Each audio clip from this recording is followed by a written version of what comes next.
Ja, hallo liebe Freunde, am 23. November 2024 war es wieder soweit. Die Comic- und Figurenbörse Ludwigshafen hat ihre Pforten geöffnet.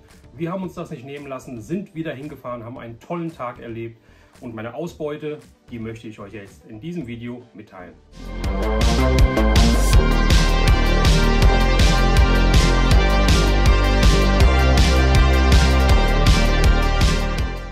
Ja, die Figurenbörse ist ja immer zweimal im Jahr, einmal Anfang des Jahres, einmal gegen Ende des Jahres. Dieses Mal war es am 23.11.2024. Wir hatten eingeplant hinzufahren, dann hat es ja die Woche doch bei uns angefangen zu schneien. Es wurde wirklich kalt bei uns, dass wir gesagt haben, okay, wir entscheiden spontan, ob wir hinfahren. Wenn die Wetterverhältnisse nicht zulassen, muss ich auch nicht unbedingt ins Auto steigen und 120 Kilometer, 110 Kilometer oder sowas halt fahren.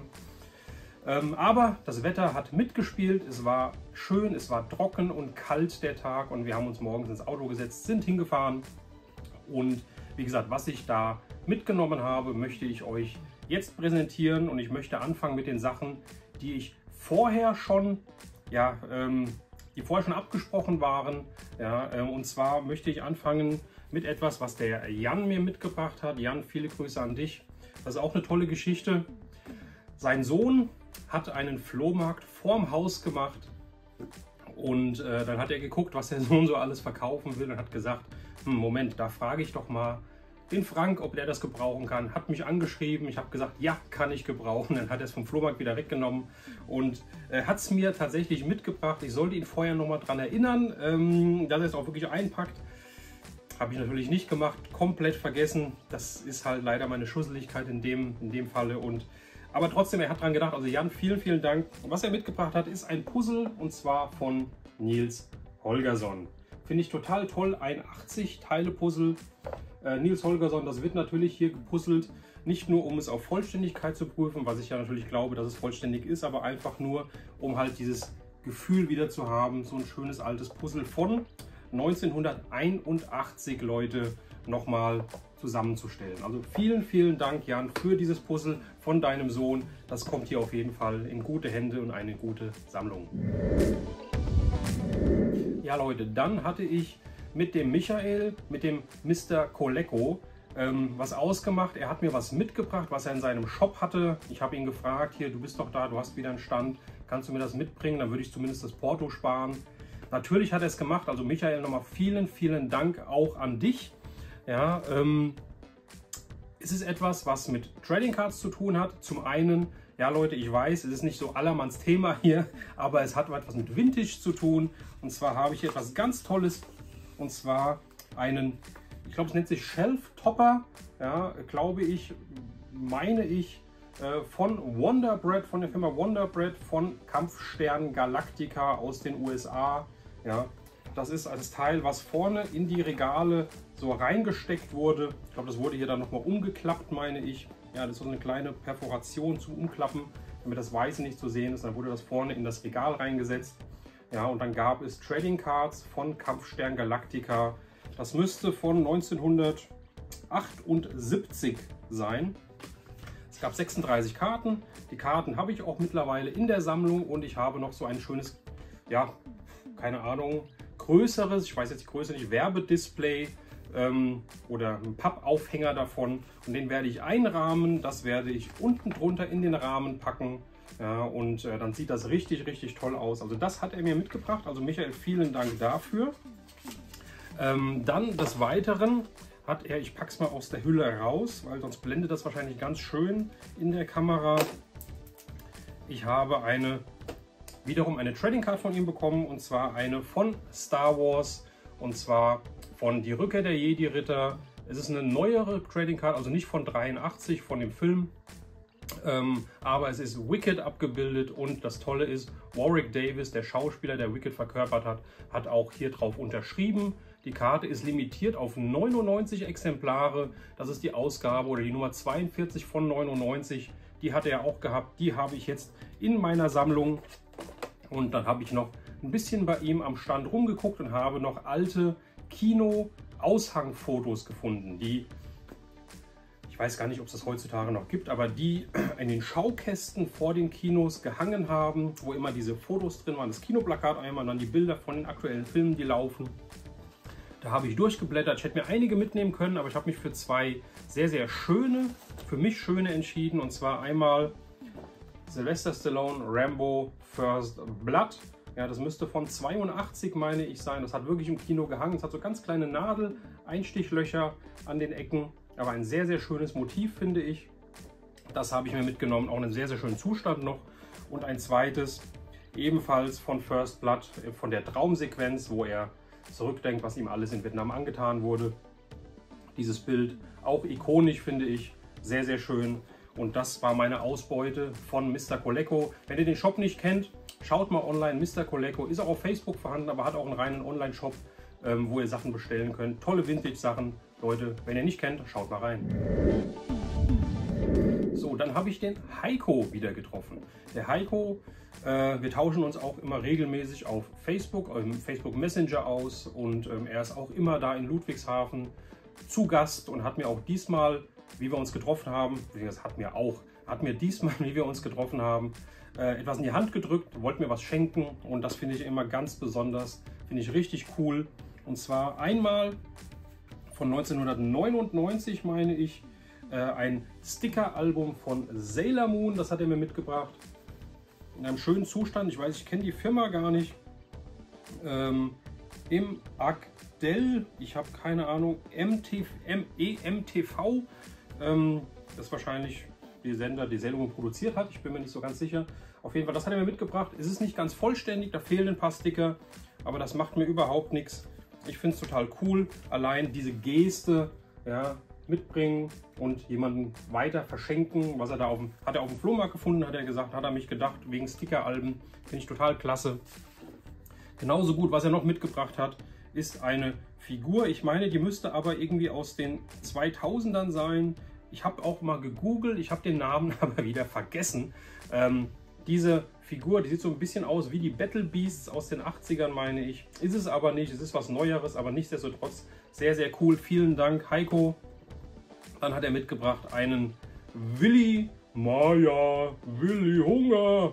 Den Willi aus der neueren Biene Maya-Reihe. Ich meine, der müsste von 99, meine ich, sein. Trotzdem sehr, sehr toll. Dann etwas echt Vintages, etwas echt Altes. Ja, und zwar einen Pumuckl, ja, einen alten Pumuckl. Und er hat sogar noch hinten drauf stehen, Bücheragentur 81, hinten auf dem gelben Shirt. Ja, also wirklich eine alte Pumuckl-Figur, Gummifigur und nichts. Last but not least, nein, doch, es ist last und least, also das letzte, was er mir noch mit eingepackt hat, einen Bulli Benjamin Blümchen als Feuerwehrmann von, das müsste auch 84, meine ich, sein. Ja, Benjamin Blümchen, ich liebe Benjamin Blümchen und die alten Ausgaben, die alten Zeichnungen, die alten Figuren, wo er noch seine Stoßzähne hat, wo er nicht aufrecht geht, ja, sondern wo er auf allen Vieren steht. Finde ich total toll. Der wandert auch natürlich in meine Sammlung, wie alles andere auch. Also Heiko, nochmal vielen, vielen Dank. Ja, Leute, um bei den Gummifiguren zu bleiben, mein Schatz hat mich da auf einen Stand aufmerksam gemacht und ich bin ja seit der Europameisterschaft im Fußball ja doch wieder sehr fußballaffin und mir haben es die Maskottchen angetan von den Fußball-Europameisterschaften und den Weltmeisterschaften der vergangenen Tage. Ja, und da habe ich was Schönes gesehen und ich weiß, die sind gar nicht so günstig, wenn man sie irgendwo sieht, aber der Preis hier war vollkommen okay. Ich habe hier von der WM 1974 in Deutschland, wo Deutschland Weltmeister wurde, Tipp und Tapp, das Maskottchen oder die beiden Maskottchen der Fußball-WM hier in Deutschland. Ja, steht auf WM 74 schön drauf. Hat ein bisschen Farbabrieb unten an den Füßen, aber das dürfen sie auch haben, meiner Meinung nach. Ja, so alt wie sie schon sind. Ich bin auch nicht mehr aus einem Guss. Mir tut auch hier und da ein bisschen was weh. Ein bisschen Farbabrieb ist auch vorhanden bei mir. Also die zwei habe ich dann bekommen. Finde ich sehr, sehr schön. Die wandern in meine Fußballsammlung, Fußball-Maskottchen, Vintage-Sammlung. Ich habe auch von der EM 2024, also von diesem Jahr, auch das Maskottchen auch als Plüsch mir geholt. Ich möchte so alle Maskottchen haben, mit denen ich so ein bisschen was assoziiere, an die ich so ein bisschen Erinnerungen habe. Und da gehören Tipp und Tapp dazu, auch wenn ich da noch nicht geboren war in dem Jahr, aber im Nachhinein auf jeden Fall eine Bekanntheit mit denen abgeschlossen, heißt das so? Mit denen groß geworden, nennen wir es mal so. Ja. Genau. Und last but not least, was Gummifiguren angeht, an einem weiteren Stand, auch da hat mich mein Schatz, also nochmal vielen, vielen Dank, darauf aufmerksam gemacht. Und das ist ja eins der Highlights, finde ich, von meinen Funden, also für mich persönlich. Es kommt noch was anderes, was ich auch richtig stark finde.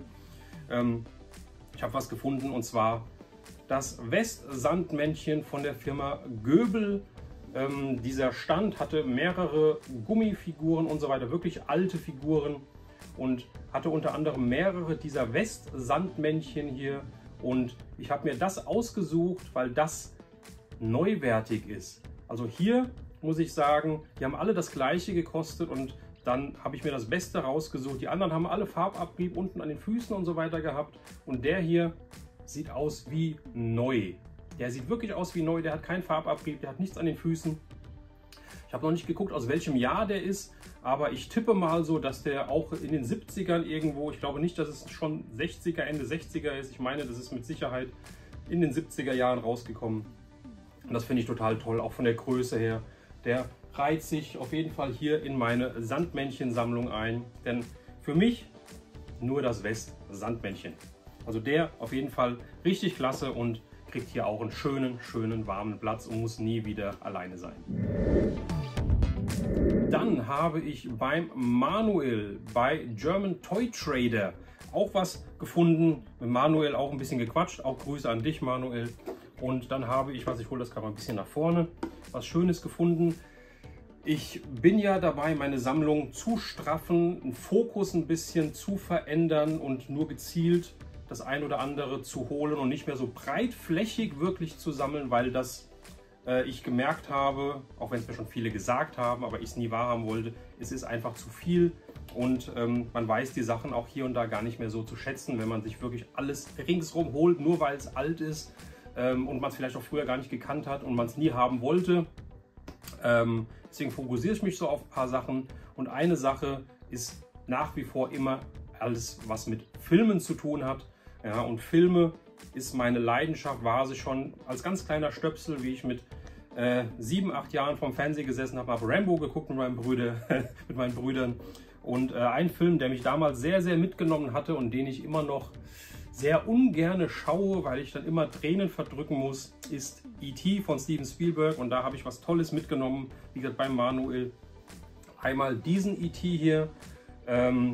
Und der muss aus den 80er Jahren sein. Er hat aber keinerlei Markung, er hat nichts drauf, und ich habe den schon original verpackt und auch früher als Kind auch lose gehabt. Da kann ich hier so den Kopf so hoch, sieht man das, den Kopf so hoch machen und wieder runter, hoch und runter. Aber der sieht so dunkel aus. Der sieht aus, als käme er aus dem Solarium, hätte zu lange unten drunter gelegen unter der Sonnenbank. Und hat, wie gesagt, auch kein Copyright und nichts drauf. Deswegen könnte ich mir vorstellen, dass es vielleicht ein Bootleg ist. Die Verarbeitung ist auch hinten so mit diesem Schalter zu hoch runter machen nicht so wirklich hochwertig, wenn man das davon überhaupt sagen kann, hochwertig. Aber den musste ich mir mitnehmen, richtig cool. Dann habe ich mir noch mitgenommen E.T. im Bademantel. Ja, das war eine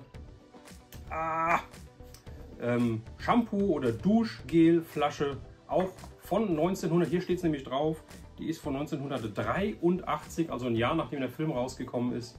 Ja, finde ich sehr toll, habe ich noch nie gesehen, gab es auch wahrscheinlich bei uns wiederum nicht.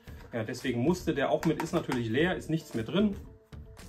Und dann, was mich sehr, sehr gefreut hat, was ich schon öfters gesehen habe, aber bisher noch nicht in der Sammlung hatte, etwas original verpacktes, ist von 1982, und zwar E.T.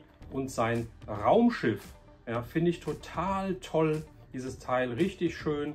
Der Blister ist ein bisschen gelblich, aber er sitzt bombenfest auf der Karte. Er hat keine Cracks, er hat keine Dellen.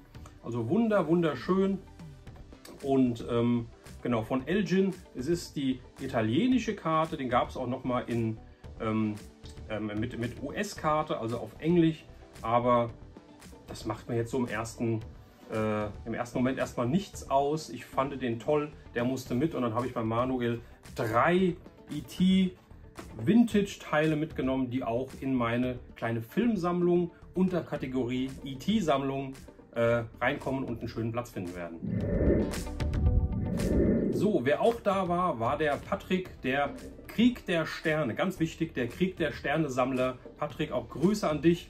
Ja, und er hat eine Facebook-Gruppe, Krieg der Sterne-Sammler 1977 bis 85. Und das zielt natürlich darauf ab, dass, wie Star Wars bei uns damals rausgekommen ist, es nicht Star Wars hieß, sondern wirklich Krieg der Sterne.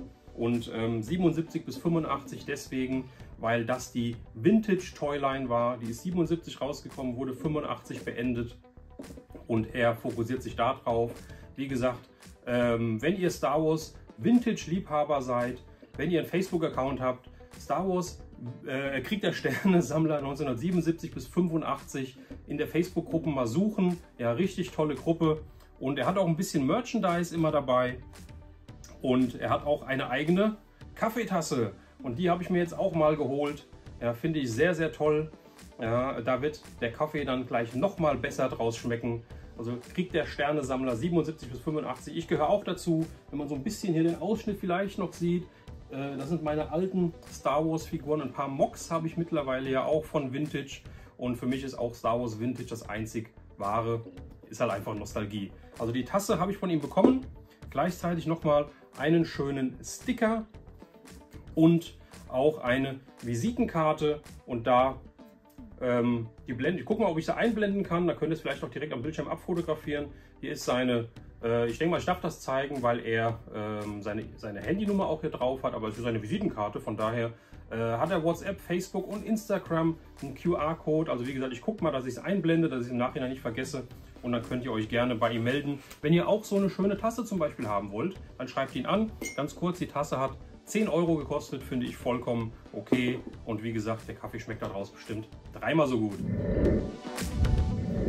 Den letzten Kauf, den ich getätigt habe, ich weiß nicht, ob es der letzte war, aber der letzte, den ich euch jetzt zeige, ich weiß nicht, in welcher Reihenfolge das genau war, habe ich beim Douglas gemacht. Douglas, Grüße an dich. Und er hat auch eine Facebook-Gruppe, die nennt sich Toys R Us. Also nicht Toys R Us, sondern Toys R Us. Us wie das Us der Turtles. Natürlich auch in Turtles-Schrift mit einem Turtle drauf. Frag mich nicht, wer das mit dem roten Bandana ist oder mit der roten Maske ist. Ich habe keine Ahnung. Dafür kenne ich sie nicht gut genug. Aber auch da Facebook-Gruppe. Wenn ihr auf Facebook seid, schaut da mal rein. Vintage Stuff en masse. Und da habe ich mir auch was Schönes Vintage-mäßiges geholt. Und das ist wieder eine Mischung, hier knarzt schon, ich weiß nicht, ob man es jetzt schon sieht hier, eine Mischung aus Vintage Toys und ja, schon ein bisschen Trading Cards und Filmen, weil Trading Cards, der Hersteller ist nämlich Topps und Topps ist der Weltmarktführer im Bereich Trading Cards, aber Topps hat nicht nur Trading Cards gemacht und macht es nach wie vor nicht, sondern hier handelt es sich um ein Verkaufsdisplay zum 1995er Film Batman Forever. Und das Ding habe ich mir bei ihm gegönnt, komplett unbenutzt. Ja, ein Verkaufsdisplay Batman Forever mit Bubblegums, also mit Kaugummis. Und die Kaugummis, das Tolle hier dran ist, ich mache es hier mal auf, die Kaugummis sind in 24 kleinen Figürchen drin. Ich zeige es jetzt hier nochmal.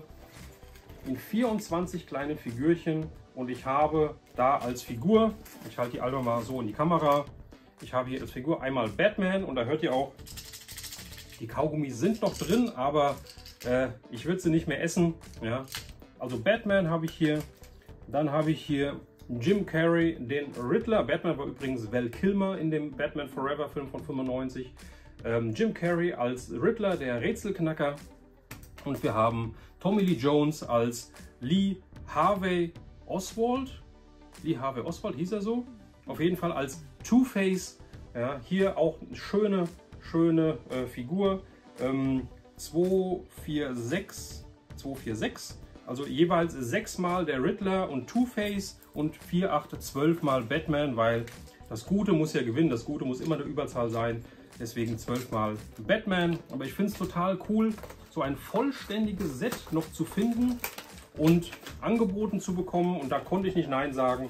Musste ich mitnehmen. Richtig, richtig cool. Das kriegt einen Platz so in der Mitte zwischen meinen Trading Cards und meinen Film-Merchandise-Sachen, nenne ich es mal. Ja. Das ist richtig, richtig klasse. Das ist was Schönes, was Seltenes, was mir richtig Freude bereitet. Ja Leute, und beim Rausgehen aus der Halle in Ludwigshafen gab es einen Bücherschrank. Das heißt, man konnte da Bücher reinstellen, man konnte Bücher mitnehmen und so weiter. Und da habe ich einfach mal kurz aus dem Augenwinkel im Vorbeigehen was gesehen, habe gestoppt, bin nochmal zurückgegangen und habe mir da ein Buch rausgezogen und mitgenommen, und zwar Alf. Alf für mich auch geht immer, alles was Vintage ist. Ich habe sogar ein paar neuere Sachen von Alf, aber Vintage auf jeden Fall. Hallo, da bin ich, das Buch hatte ich noch nicht mit diesem schönen Schutzumschlag hier. Ja, von daher habe ich das auch mitgenommen aus dem Bücherschrank und habe es in meine Tasche gepackt, und wir sind freudig und mit vollen Koffern gen Heimat gefahren. Ja Leute, das war meine Ausbeute der Comic- und Figurenbörse Ludwigshafen vom 23.11.2024.